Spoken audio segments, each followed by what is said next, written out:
بسم اللہ الرحمن الرحیم۔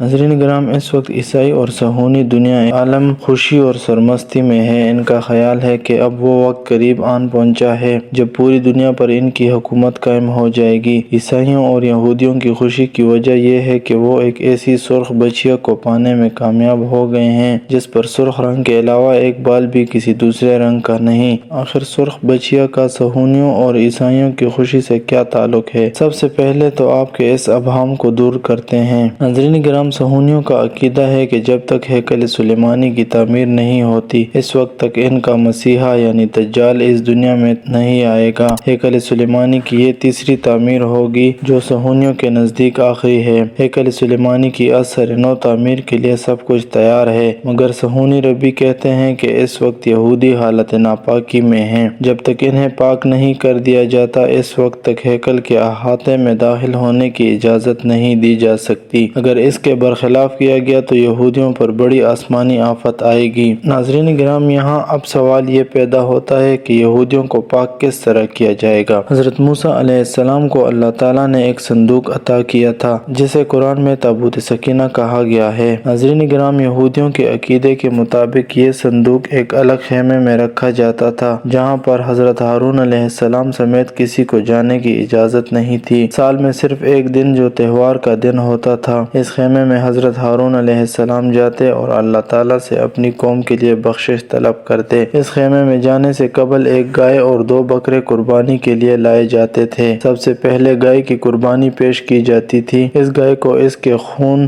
گوبر، چربی، کھال سمیت جلا دیا جاتا تھا۔ اس سے حضرت ہارون علیہ السلام کی پاکی وجود میں آتی تھی، یعنی ان سے لا علمی میں جو بھی خطائیں سرزد ہوئی تھیں اللہ پاک انہیں معاف فرما دیا کرتے تھے۔ اس کے بعد 2 بکرے لائے جاتے تھے، ان کی قرباندازی ہوتی۔ جس بکرے کا نام قرباندازی میں نکل آتا، اس کی قربانی گائے کی طرح کر کے جلا دیا جاتا۔ اس بکرے کی قربانی سے بنی اسرائیل گناہوں سے پاک ہوتے تھے۔ دوسرے بکرے کے سر پر حضرت ہارون علیہ السلام ہاتھ رکھ کر بنی اسرائیل کے تمام گناہوں کو اس پر منتقل کر دیا کرتے تھے اور پھر اس بکرے کو بیاباں میں آزاد چھوڑ دیا جاتا تھا۔ صہیونیوں کا ماننا ہے کہ یہودیوں کی پاکی اس وقت تک عمل میں نہیں آ سکتی جب تک سرخ رنگ کی بچیا کی قربانی نہ پیش کی جائے۔ اس سرخ بچیا کا گزشتہ 2000 برسوں سے یہودی ربی انتظار کرتے رہے ہیں۔ یہ سرخ بچیا ان تمام شرائط پر پوری اترنی چاہیے جو یہودی مذہبی کتب میں موجود ہیں، یعنی یہ بے عیب ہو اور مکمل طور پر سرخ ہو۔ اس کا ایک بال یا ایک رواں بھی کسی دوسرے رنگ کا نہیں ہونا چاہیے، حتیٰ کہ اس پر کوئی تل بھی نہیں ہونا چاہیے۔ چند ربی 2 بالوں تک کی چھوٹ دیتے ہیں کہ اگر سرخ رنگ کے علاوہ پورے جسم پر 2 بال کسی اور رنگ کے ہوں تو اس کی چھوٹ ہے۔ اس سرخ بچیا کے بغیر صہیونی غلبے کی ریشہ دوانیوں کو اس کی تکمیل کے لیے آگے نہیں بڑھایا جا سکتا، اس لیے اس بچیا کی تلاش پوری دنیا میں جاری تھی۔ کئی دفعہ ایسی سرخ بچیا کو ڈھونڈ بھی لیا گیا، مگر مذہبی رہنماؤں کے مطابق یہ تمام شرائط پر پورا نہیں اترتی تھی، اس لیے پھر سے نئی تلاش شروع کر دی گئی۔ چونکہ سرخ بچیا کہیں سے دستیاب نہیں ہو رہی تھی اور صہیونیوں کے صبر کا پیمانہ لبریز ہوتا جا رہا تھا، اس لیے انہوں نے شارٹ کٹ ڈھونڈا۔ تیسرے ہیکل سلیمانی کی تعمیر کے لیے اسرائیل میں باقاعدہ ایک ادارہ دی ٹیمپل انسٹی ٹیوٹ کے نام سے کام کر رہا ہے جس میں ہر طرح کے ماہرین موجود ہیں۔ انہیں پتہ چلا کہ ٹیکساس کے ایک فارم میں سرخ رنگ کی ایسی گائیں موجود ہیں جو ان کی شرائط کے قریب قریب ہیں۔ گائیں کی اس نسل کا نام ریڈ ایگنس ہے۔ ان کے ماہرین ٹیکساس کے اس فارم میں پہنچے اور انہوں نے ریڈ ایگنس کے ایمبریوز حاصل کیے اور اس کے بعد اسرائیل میں ایک فارم جہاں پر گائے کی افزائش ہوتی تھی، یہ بے عیب سرخ رنگ کی بچیا کی بذریعہ ٹیسٹ ٹیوب طریقے سے پیدائش کی کوششیں شروع کر دی گئیں۔ کچھ عرصے قبل اسرائیلی ماہرین مطلوبہ بچہ پیدا کرنے میں کامیاب ہو گئے تھے جو مکمل طور پر سرخ رنگ کا تھا، تاہم صہیونیوں کی امید پر اس وقت اوس پڑ گئی جب انہیں پتہ چلا کہ یہ بچہ نر ہے، مادہ نہیں۔ مذہبی شرائط کی روح سے بچیا درکار ہے، بچڑا نہیں۔ اس کے بعد دوبارہ کوششیں شروع کر دی گئیں۔ ناظرین کرام، اب 28 اگست کو دی ٹیمپل انسٹی ٹیوٹ ایک سرخ سرخ رنگ کی بچیاں حاصل کرنے میں کامیاب ہو گیا ہے۔ انسٹیٹیوٹ کے ماہرین ربیوں کے ہمراہ روز اس بچے کا معائنہ کرتے ہیں۔ اگر صورتحال مطلوبہ شرائط کے مطابق رہی اور یہ بچی کسی حادثے یا طبی موت کا شکار نہیں ہوئی تو اس کی قربانی 2 سال کی عمر میں مجوزہ ہیکل سلیمانی کے دروازے کے باہر کی جائے گی۔ اس کے گوشت کے ٹکڑوں، کھال، خون، چربی اور گوبر سب کو خوشبودار لکڑیوں میں جلایا جائے گا۔ اس کی راکھ کو مطلوبہ شرائط رکھنے والے پانی میں ملا کر منتخب کاہنوں پر چھڑکا جائے گا تاکہ وہ ہیکل سلیمانی کے تمام علاقے میں جا سکیں اور ہیکل سلیمانی کی تعمیر شروع کی جا سکے۔ عیسائیوں کا عقیدہ ہے کہ حضرت عیسیٰ علیہ السلام آ کر عیسائیت کی تجدید کریں گے، جبکہ یہودیوں کا عقیدہ ہے کہ یہودیوں کی بالادستی قائم ہوگی۔ اس لیے دونوں ہی خوش ہیں۔ حضرت عیسیٰ علیہ السلام کی دنیا میں آمد کا مطلب ہے کہ قیامت کے لیے کاؤنٹ ڈاؤن شروع ہو گیا۔ عیسائیوں کا عقیدہ ہے کہ حضرت عیسیٰ علیہ السلام نے صلیب پر چڑھ کر ان کے سارے گناہوں کا کفارہ ادا کر دیا ہے، اس لیے سارے عیسائی بلا حساب کتاب جنت میں داخل کر دیے جائیں گے، جبکہ کچھ ایسا ہی عقیدہ یہودیوں کا بھی ہے۔ اس لیے ان دونوں مذاہب کے ماننے والے انتہا پسندوں کی کوشش ہے کہ کسی طرح قیامت کی شرائط کو پورا کر دیا جائے تاکہ وہ جنت میں فوری طور پر داخل ہو سکیں۔ ناظرین کرام، یہ تھی ہماری آج کی ویڈیو۔ اگر یہ ویڈیو پسند آئے تو ہمارے چینل کو سبسکرائب کریں اور نیچے بیل آئیکن کو لازمی دبائیں۔